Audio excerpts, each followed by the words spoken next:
ओम श्री गणेशाय नमः। ओम नमो भगवते वासुदेवाय नमः। ओम अग्निदेवताभ्याम नमः। अग्नि पुराण का दूसरा अध्याय सुनाने चल रहा हूँ।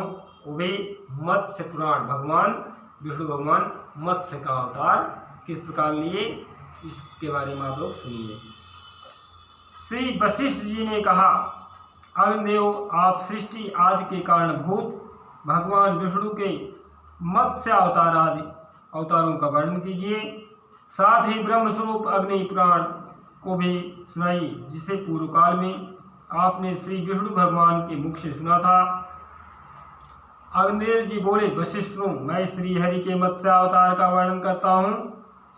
अवतार धारण का कार्य दुष्टों के विनाश और साधु पुरुषों की रक्षा के लिए होता है।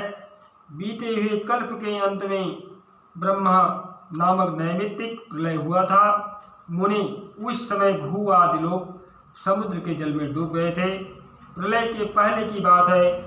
वैवस्वत मनु भोग और मोक्ष की सिद्धि के लिए तपस्या कर रहे थे। उसी समय एक दिन जब वह कृतमाला नदी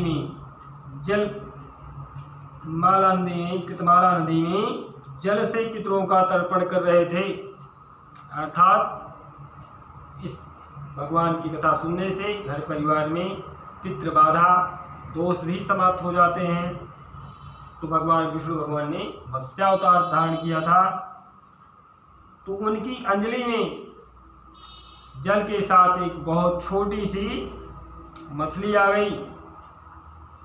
जल में एक बहुत छोटा सा मछली आ गया।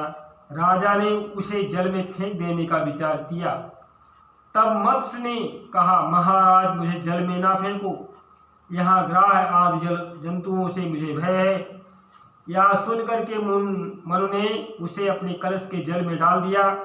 मत्स्य उसमें पड़ते ही बड़ा हो गया और पुनः मनुष्य बोला, राजन, मुझे इससे बड़ा स्थान दो। उसकी यह बात सुनकर के राजा ने उसे एक बड़े जलपात्र, नाद या कुंडा, कूप जिसे कहते हैं, कुआं आदि में डाल दिया। उसमें भी बड़ा होकर के मत्स्य राजा से बोला, मनु, मुझे कोई विस्तृत स्थान दीजिए, अर्थात इससे बड़ा स्थान दीजिए। तब उन्होंने पुनः उससे सरोवर के जल में डाल दिया, किंतु वहाँ भी बढ़ करके वह सरोवर के बराबर हो गया और बोला, मुझे इससे बड़ा स्थान दो। तब मनु ने उसे फिर समुद्र में ही ले जा करके डाल दिया। वहाँ वह मछली मत्स्य है, क्षण भर में 1,00,000 योजन हो गया। 1,00,000 योजन बराबर 400 कोष और 400 कोष बराबर 1200 लीटर। अर्थात उस अद्भुत मत्स्य को देख करके मनु को बड़ा विस्मय हुआ। वह बोले, आप कौन हैं? निश्चय ही आप भगवान श्री विष्णु जान पड़ते हैं। नारायण, आपको नमस्कार है। जनार्दन, आप किस लिए अपनी माया से मुझे मोहित कर रहे हैं? मन के ऐसा कहने पर सबके पालन में संलग्न रहने वाले मत्स्य रूपधारी भगवान उनसे बोले, राजन, मैं दुष्टों का नाश और जगत की रक्षा करने के लिए अवतीर्ण हुआ हूँ। आज से 7वें दिन समुद्र संपूर्ण जगत में डुबा देंगे। उस समय जो है तुम्हारे पास एक नौका उपस्थित होगी। तब उस पर जो है 7 प्रकार के बीज आदि रख करके बैठ जाना। सप्तर्षि भी तुम्हारे साथ रहेंगे। जब तक ब्रह्मा की रात रहेगी तब तक तुम उसी नाव पर विचरित रहेंगे, अर्थात उसी नाव पर विचरण करते रहेंगे। नाव आने के बाद मैं भी उसी रूप में उपस्थित हो जाऊंगा। उस समय तुम मेरे सींग में महासर्पमयी रस्सी से उस नाव को बांध देना।